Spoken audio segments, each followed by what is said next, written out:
আমি সেই অবহেলা, আমি সেই নতমুখ, নীরবে ফিরে যাওয়া অভিমান ভেজা চোখ। আমাকে গ্রহণ করো উৎসব থেকে ফিরে যাওয়া, আমি সেই প্রত্যাখ্যান, আমি সেই অনিচ্ছা নির্বাসন বুকে নেওয়া ঘোলাটে চাঁদ।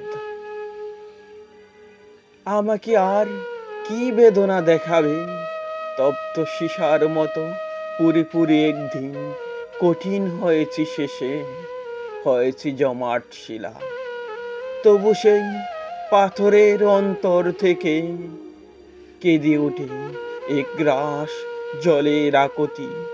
ঝর্ণার মতো তারা নেমে যেতে চায় কিছু মাটির শরীরে। আমি সেই নতমুখ, পাথরের নিচে করুণ বেদনার জল। আমি সেই অভিমান, আমাকে গ্রহণ করো, আমাকে গ্রহণ করো।